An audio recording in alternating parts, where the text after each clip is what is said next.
Mr. Chairman, College, just now that I explained the dynamic instrumentation for treat of the foramen stenosis. First, we should understand what happened in foramen stenosis in lumbar. Of course, this region is different of the cervical regions.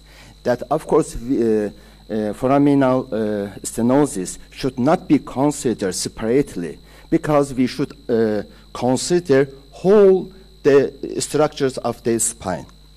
That in degeneration procedures in lumbar region, that osteophyte formation and radial tears and protrusion and humeral nodules and other degenerative procedures due to the disc high increase. Why this high increase? Because of the protein content in the nucleus pulposus is decreased, and all the start promote the disc changing.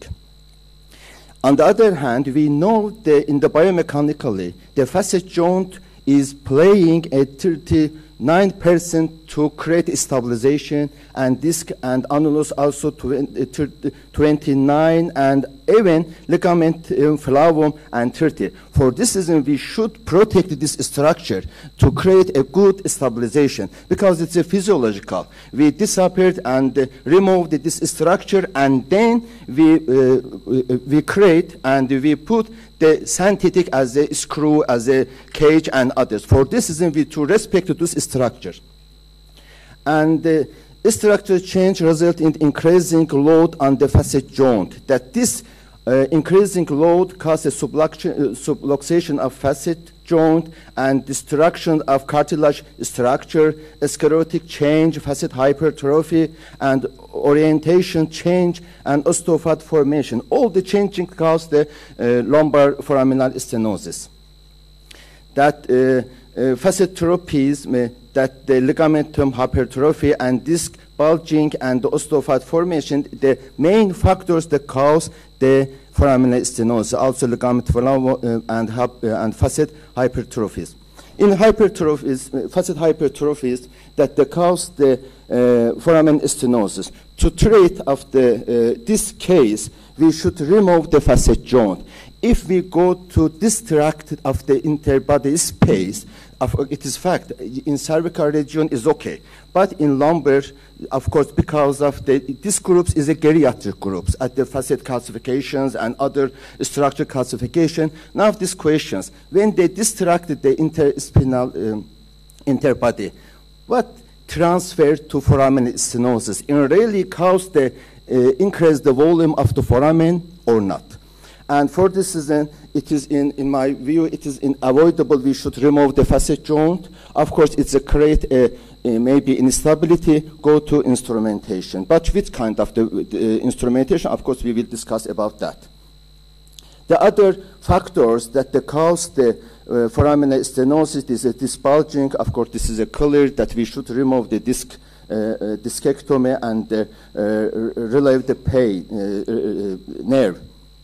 The other factors is osteophyte, and only osteophyte that after the facet remove, bone remove, and also facet osteophyte should be removed to create and increase the volume of foramen. That time, please don't forget all the patients present only radiating pain, no neurologic deficit.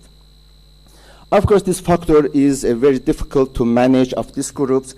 In the many patients that we see that the subsidence of the disc herniation causes foraminal stenosis. But on the other hand, that the root nerve impinge between two pedicles.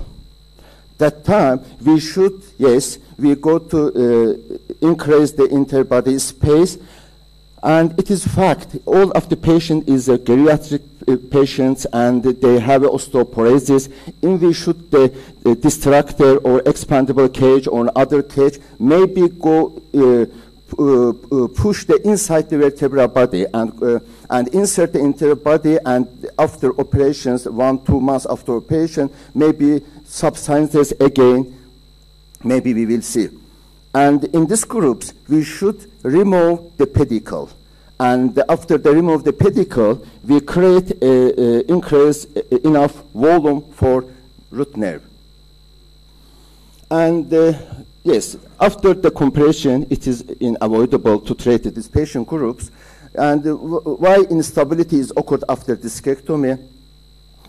We know that instant axial rotations after facetectomy slips anterior and tension increase on disc, annulus, and other structures. And unilateral facetectomy decreases stability at axial rotation. One-level laminectomy decreases stability in flexion, while two-level in standing position. For this reason, removing facet joint for discectomy provides apparent instability. There is two surgical procedures, fusion and instrument and dynamic instrumentation. This is a fusion for fusion, and after remove the facet joint and create enough the volume, the compression of nerve, and then discectomy. And after discectomy, this patient that lose the 29% that the physiological and biomechanical role of the disc maybe after discectomy lost. For this reason, only that facet joint remove is enough in my view, and after the destruction of the interspace infusion, that instrumentations. Of course, others. Okay. Yes, this is clear that the fusion for the approximately in the 40 and 50 is a golden treatment for instability. But fusion surgery is over to treat instability, and rigid instrumentation increase fusion formation. But unfortunately, because the rigid fusion may be in the late side effects as the adjoint segment disorders and maybe others. It is fact that these groups of patients are geriatric age groups, and most of them have the postoarteriosis that maybe cause the loosening of screws. And these groups also have the other medical disorders as they fail in heart and others, that for this reason, the duration of operation should be short. Okay. This is a very crucial point, that in lumbar foramen stenosis, patients have ordinary daily living because of their geriatric age, and they are not doing the hard work, and most of them are retired. Because of most of them have not neurologic deficit. However, radiating pain is a more prominent symptoms which present by patients. For this reason, to drive the treatment planning, it is crucial that it should be minimized. Factors should be minimized, particularly in elderly patients when they are going to surgery. There are many combinations of dynamic instrumentations that maybe we, after remove facet joint, unilateral transpedicular dynamic instrumentation or bilateral instrumentation, and in the patient that the pedicular subsidence, that after they remove the pedicle, maybe that put the screw, the extra pedicular, or put the other level. Yes, this is a combination of dynamic, rigid screw, rigid rod, hinged screw, rigid rod, and rigid screw dynamic, and there are combinations of the dynamic.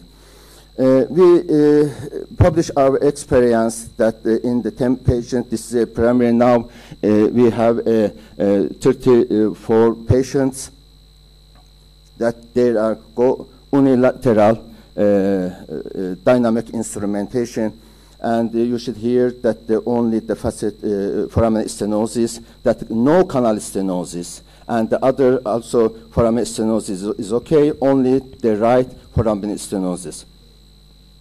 Only we have the one patient that the patient underwent the loosening the screws. It is our experience when we use the unilateral decompression in one level, no breakage of the screws. But when we use the bilaterally and the three vertebra, That time we saw the breakage on the screws.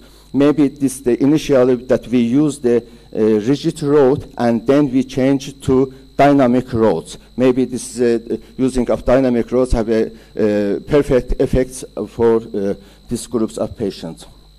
In conclusion, dynamic stabilization is a new technology and needs new horizons and concepts. Thank you so much. Thank you. Probably we can ask Cumhur again to give the result of his patient.